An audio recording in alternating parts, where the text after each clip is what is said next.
Good evening, everyone. It's really lovely to welcome you here to Double Elephant Print Workshop. Tonight's event is a reading for Al-Mutanabbi Street. All over the world tonight and at the weekend just past, there's been different reading events going on for Al-Mutanabbi Street. It is the Booksellers' Quarter in Baghdad, and 5 years ago it was bombed. And after that event, there's been a coalition of artists and poets and writers that has been growing. And out of this coalition, that was founded by a poet and bookseller from San Francisco called Beau Beausoleil, there's been exhibitions of broadsides, some of which you can see tonight, some hung in here and lots laid out in the other part of the workshop. About 200 or so that have been exhibited different parts around the world, and also the current part of the project is book art that's being created, and we've got a few examples of those here tonight, just behind you on the table there. The reading will go on for about 40 minutes or so, and then afterwards we'd love you to join us for a cup of tea and some cake. We'll turn the lights back up and you can have a look at the broadsheets in the other part and chat and so on. So thank you for coming tonight. Thank you. The first time I met Mohammed Hayawi was on a summer's day in 2003, when Iraq was still filled with the half-truths of occupation and liberation, and before its nihilistic descent into carnage. Mohammed Hayawi, a bald bear of a man, stood in his shop, the Renaissance bookstore, along Baghdad's storied Mutanabbi Street. On shelves, 8 rows high, rested books by communist poets, by martyred clerics, translations of Shakespeare, predictions by Lebanese astrologers, and a 44-volume tome by a revered Ayatollah, and a tract by the austere medieval thinker Ibn Taymiyyah. Dusty stacks spilled across the cream tile floor was swept but stained with age. In those cramped quarters, Hayawi tried to cool himself with a fan as perspiration poured down his jowly face and soaked his blue shirt. A car bomb detonated on the 5th of March 2007 on Al-Mutanabbi Street, leaving a scene that has grown familiar in Baghdad, a collage of chaotic images, disturbing in their brutality, grotesque in their repetition. At least 26 people were killed. Hayawi, bookseller, was one of them. Unlike the US soldiers who die in this conflict, the names of most Iraqi victims will never be published. Consigned to the anonymity that death in the Iraqi capital brings these days, Hayawi was neither a politician nor a warlord. Few beyond Mutanabbi Street even knew his name. Yet his quiet life deserves more than a footnote, if for no other reason than to remember a man who embraced what Baghdad was and tried to make sense of a country that doesn't make sense anymore. Gone with him are the small moments of life, gentle simply by virtue of being ordinary, now lost in the rubble strewn along the street which will never be the same. Hayawi had worked in a bookstore all his life. His father, Abdul Rahman, opened it in 1954, and after he died in 1993, his 5 sons inherited the business. Keeping a portrait of the patriarch in a Russian-style winter hat hanging on the wood-panelled wall.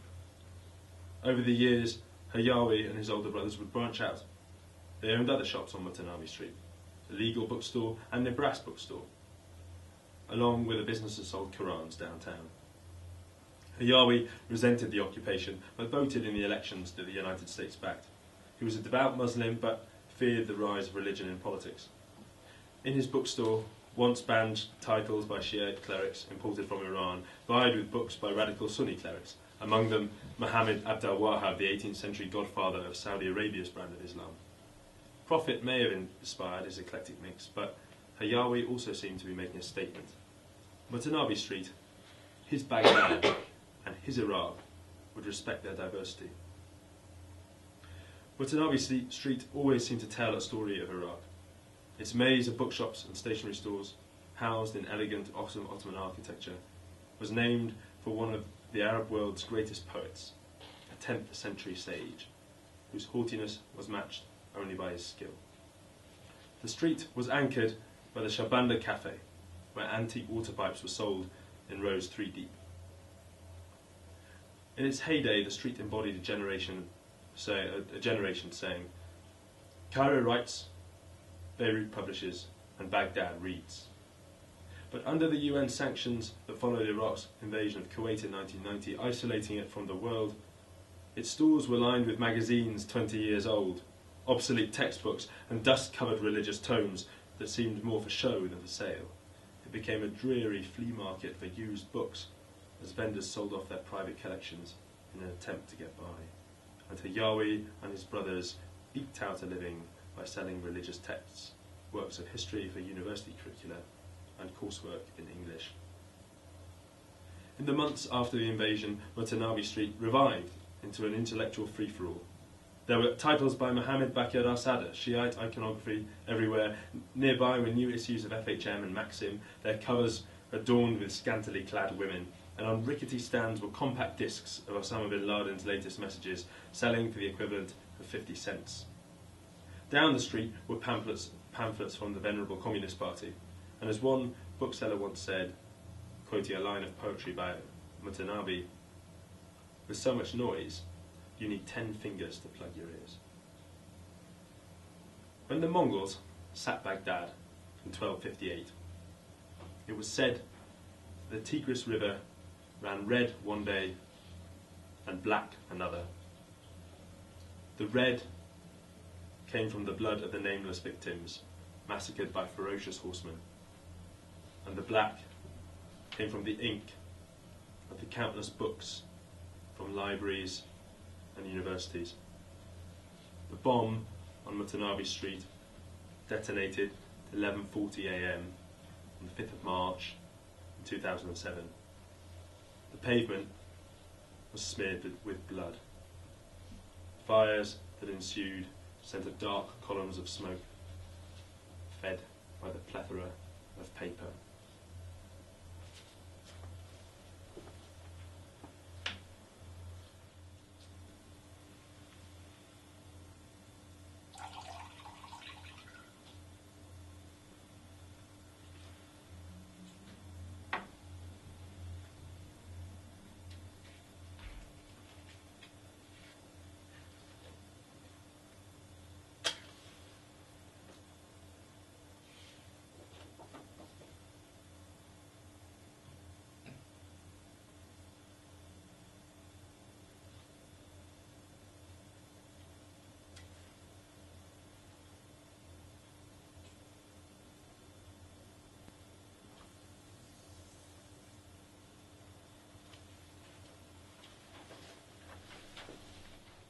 ورقة نصف محترقة في شارع المتنبي.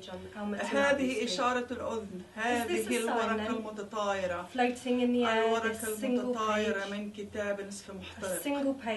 الكتاب النصف محترق في شارع المتنبي. شارع المتنبي الذي قطعت أحاديثه القنبلة التي رمت بالكتب بعيدا مثل طالب انتهى من البكالوريا. هذه الورقة تحديدا من فوق الحمامة صعدت ونزلت تسللت من بين الأجساد المتناثرة لتلتصق بصدرها.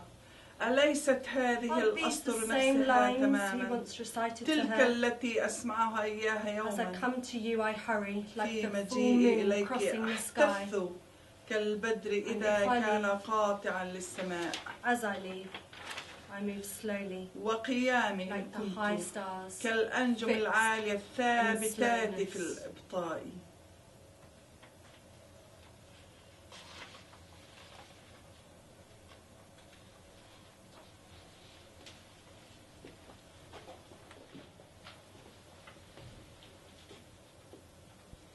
Before I was born on Al-Mutanabbi Street, I was no one. I could deny the documents that made reference to my birth on a particular day of the year or a certain province of the country. I was a mere small woman without a place in this world. Then I was born on Al-Mutanabbi Street the day my first book was published, A Passage to the Sadness of Men. I had discovered as a girl of 9 the richness of the story through 1001 Nights in a room that girls were forbidden to enter, and I was determined to become the contemporary Shahrazad. This young girl had no future, except perhaps to become a woman set aside to live a pointless life among quiet, forgotten women. But Shahrazad, the first woman to use the magic of imagination to narrate the tales of the East, plucked me out of my time and visited upon me the spell of dreams and tattooed a shining mark on my forehead, setting in place my destiny, as had the gods and the goddesses of old. Go to the place of books. You will be one of those women who narrate stories, one of the daughters of Shahrazad. I'll never forget the day I carried the manuscript of my first book to the Al-Jahiz printers located on one of the side streets of Al-Mutanabbi Street.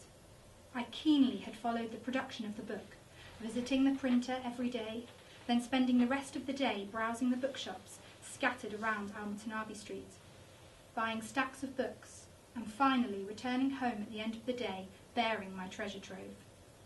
When I collected the first copy from the printers, I swaggered vaingloriously down the street, bearing my one true birth certificate in the world. I was possessed by a spell at the thought of being a writer walking down Al-Mutanabbi Street. I was drunk with pride. Towards Al-Rashid Street. I was possessed by a spell at the thought of being a writer walking down Al-Mutanabbi Street. I can remember that I was wearing a short purple and black dress. That was 1970. I was very skinny then, and I feared that the wind might take advantage of my excessive lightness and exhilaration to blow me away. When news of my book's publication spread, my writer and journalist friends came to Al-Jahiz printers on Al-Mutanabbi Street to pick up their copy and congratulate me on the birth of the new work, whose two godfathers were Al-Mutanabbi, the greatest of Arab poets, and Al-Jahiz, our most skilled prose stylist. After the catastrophe of the brutal explosion on the Street of Culture, I still imagine myself there. I reflected constantly upon the days we'd spent in the street. My friend, the poet Dunya Mikhail, and I would go there on Fridays to buy books, both the banned and the unbanned. I could see myself walking there among the smoke and the wreckage, treading lightly over the wounded dreams of poets and novelists. I stood by myself and cried, and the smell of burning books engulfed me. Heat from the ashes formed a layer on my face. I saw myself in the midst of the darkened, burnt-out shelves of the bookshops, listening to the sporadic coughing of a few remaining booksellers and regular customers. And I blubbered uncontrollably over the shocking scene that seemed to me straight out of Ray Bradbury's Fahrenheit 451, a book that had prophesied all the way back in the early 1950s what thought and culture are being subjected to right now by sanctions, prohibitions and burnings, and in the face of consumer culture, media's intrusion into human life and the rise of intolerance and terror. A poem rang in my ears, one written by Al-Mutanabbi, who was killed for being a poet, and when the street was dedicated in his name, it came in the sights of hardened killers and the idea police, those terrorists who were frightened to death by books and culture. They had announced their hatred for thinking and enlightenment, and their pursuit of every single writer, journalist and artist that might possibly pose a threat to their backward assertions and their ideology that proclaims they alone possess the single and impregnable absolute truth. I heard the great classic poet Abu Nuwar, as he walked next to me, recite an elegy from our burning occupied city, as he stammered drunkenly, "Weep not over renown, weep only for this." And the road wept along with him, the columns in Rashid Street, the ashes of Al-Shaban, the coffee house, where the writers had escaped the solitude of their craft, the carts, the bits of pavement, the burnt tiles from buildings, the books turned into scattered scrapes of pages, the bookshop turned into piles of trash, all wept, and in the midst of all this weeping, cries ascended from the dead, the victims of the word. We could hear distinctly their plaintive wails amidst the flames, those who loved the book, even unto death, whose fate was connected ultimately to its fate. Al-Mutanabbi Street, which had flourished through its words, poems, discussions and debates had become a path for ghosts, reigned over by catastrophic silence and the smell of death. No longer did the coffee houses ring with the clamour of their regulars, arguments of the poets, mirth of the domino players. No longer did the hawkers of books cry out and spit on the hot, dust-covered pavement while they announced the availability of a thick manuscript or a rare book from the 18th century. There was no one to utter a word, no song to emerge from the Al-Khathoum coffee house on the corner of Al-Rashid Street that was traversed by Al-Mutanabbi. None of the rhymed prose of Yusuf Ammar, no songs by Farouz, nothing to be heard in the street except the roar of flames and the suppressed cries of those buried under black mounds of debris. The cellars burned to death along their dinwans, novels and philosophical books, indiscriminate destruction of bilingual, reference and spiritual books. The otherwise total devastation was punctuated only by limbs and flames and the cries for help of the victims emerging from midst of the smoke. The secret of poetry is to write as if you are already dead, which may be why a poet is naturally drawn to rocks. They are alive, of course, but at an infinitesimal rate, so that a single breath takes a year or more. In the same way a certain star sits in the heavens, although science has determined that was years ago, and what one is seeing now has nothing to do with reality. But then, so little does.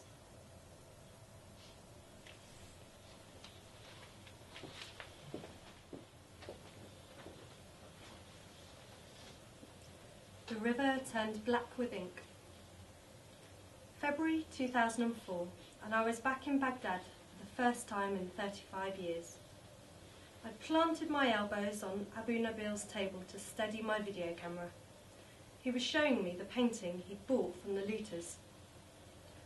His hole-in-the-wall shop was crammed with battered and etched silver ewers, copper bowls, old photographs from the time of the monarchy, and antique jewellery. Abu Nabil put the painting down. "Come with me." We walked through the Souk al-Sarai market to his storeroom. There, stacked among the cornices, old wooden cabinets and mirrors in Abu Nabil's storeroom, were 46 thick, carved doors. There was a glint of amusement and also pride in his eyes. "Look at these doors. They were all looted from the Kushla, the old headquarters of the Ottoman administration, near here. We managed to buy them back from the thieves, and when things settle down, we'll return them to the Kushla. Maybe in the end we can save a few things." I walked out of the souk and towards Al-Mutanabbi Street and the Shahbandar Cafe. Every inch of the Shahbandar Cafe was occupied. Older and middle-aged men crowded together on pale green benches, sipping tea, telling worry beads and arguing about literature, politics and history. Off in quiet corners, some of the men managed to read and write their notes, and some leafed through books they had just bought in Al-Mutanabbi Street. Back in Al-Mutanabbi Street, I wove my way through the crowds, thronged around the bookstalls, hungry, avid. For so many Iraqis, books have always been like the food of life. If you can't get them, you starve, and Al-Mutanabbi Street is where you came for nourishment. I ambled down the Hir Street towards the river, and I entered the Mustan Saria school, the medieval school where Avicenna had taught and practiced medicine. It was now a museum, and for the only time I was in Baghdad on that trip in 2004, I shed tears. I had first visited this place with my aunt when I was 10 years old. The grace of its huge courtyard had somehow overwhelmed me. As I'd stood there, trying to take in what I was feeling, being alive in this space, the guard had shuffled over to us. "This place contained the knowledge of the world, you know, but on that black day when the Mongols invaded, they sacked the library, set fire to the city, dragged people out of their beds and killed them, looted the shops, rice, grain, gold, everything. They threw all the books into the river, and the river turned black with ink. I imagined all the horrible things he'd seen, and it was only later I discovered this had happened some 700 years before. We Iraqis seem to live with a very present sense of history, and the image of that destruction is embedded deep in our consciousness. So, it was the first thing we all thought of when in March 2007, almost 3 years after my first return visit to Baghdad, I and the Iraqi women I was making a film about watched the report of the Al-Mutanabbi Street bombing on TV in Syria. Somehow I had known it would come to this. The project I was filming was full of harrowing, upsetting stories, but I had managed to control myself. I had to be a witness, and it was not me who should cry if crying were to be done. But now, yet again, I was weeping. A couple of days after the bombing, Baghdad's artists, writers, booksellers, readers, and cafe regulars came to participate in a wake for Al-Mutanabbi Street. And I tried to remind myself that the opening lines of classical poetry, classical Arab poetry, are often a lament over ruins. Once the lament is over, however, the poem gets on with the rest of its work. And sometimes it seems like the rhythm of Iraqi history is one of destruction, lament, and repair. Destruction, lament, and repair.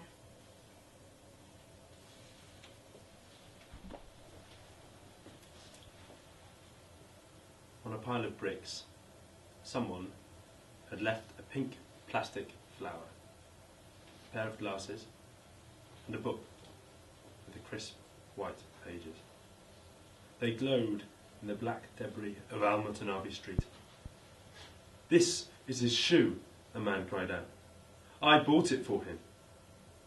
It was 9:06 a.m. The man was slim, with peppery hair and square, grey-tinted glasses. He clutched a black chunk of leather, melted by the heat. "I bought it for him." He kissed the piece of leather and placed it gently next to the flower, the eyeglasses, and the book. "Come and see it," he yelled to the 5 men carefully digging through the debris. "It's his size." "It's your shoe," he yelled to the pale blue sky. "My son, I bought it for you." The 6 men, all relatives, were hunting for a teenager's remains. The boy had been shopping for notebooks on Al-Mutanabbi Street, named for a 10th century poet. They had been digging since Wednesday, morning till night. The men stared blankly at the shoe. No one had the heart to speak, so they kept digging. "Don't step so hard," the father said. "Don't harm him."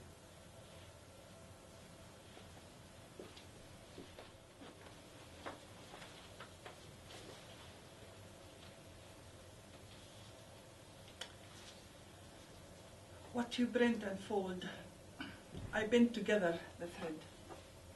That allows the word, whoever its mouth, to lie with another, line by line, face to face. So I would bend men, whatever their speech, probe them to lie open, probe them to lie if necessary. For isn't that your nature, to be both true and untrue?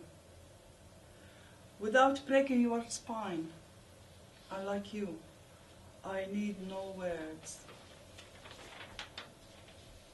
For my continuous, nothing but this point to make my point, and that quick and quick enough, I draw this thread through your body as if I too had a tongue to sing.